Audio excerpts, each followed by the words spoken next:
माननीय महसूल मंत्री, माननीय मुख्यमंत्री महोदय यांनी आपल्या राज्यातल्या सर्व नागरिकांचं जीवनमान सुखकर व्हावं, कुठल्याही नागरिकाला कोणत्याही सरकारी कार्यालयात गेल्यानंतर सहज पद्धतरित्या त्यांची कामं व्हावीत, ज्या सेवा त्यांना तिथे मिळाल्या पाहिजे त्या सहज उपलब्ध व्हाव्यात, कोणती अडवणूक होऊ नये, कुणी आडकाठी आणू नये, यासाठी हे महाराजस्व महासमाधान शिबिर आयोजित करण्याचा निर्णय घेतला।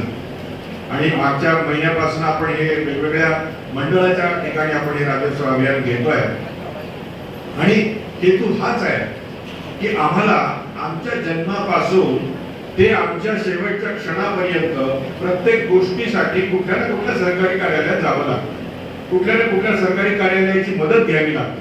सुरुवात होते आमच्या जन्मनोंदीपासून, मग आम्ही ग्रामीण भागात राहत असू तर ती जन्मनोंद ग्रामपंचायतीत होते, शहरात असेल तर नगरपालिका किंवा महानगरपालिकेत नोंद होते, आणि आम्ही ज्या जगाचा निरोप घेतल्यानंतर आमचे जे कोणी आप्तस्वकीय असतील आपल्या मृत्यूची नोंद सुद्धा याच कार्यालयामध्ये करतात।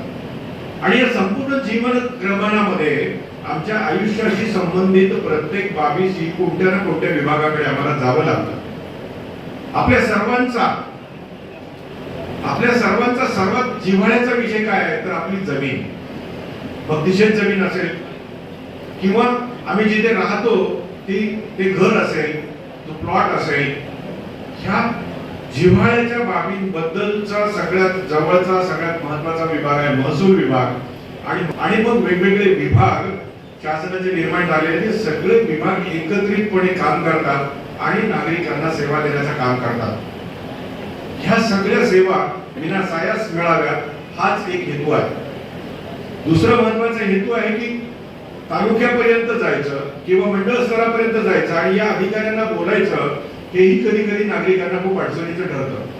त्यामुळे प्रत्यक्ष अधिकारी आपल्या दारापर्यंत आले पाहिजे, प्रत्यक्ष अधिकाऱ्यांनी येऊन आपल्याला त्या सगळ्या योजनांचा लाभ काय मिळतो, त्याची पात्रता काय हे समजावून सांगितलं पाहिजे, त्याचे सगळे फॉर्म्स जे काही भरायचे ते भरून घेतले पाहिजे, म्हणजे प्रशासन आणि नागरिकांमध्ये सुसंवाद वाढला पाहिजे।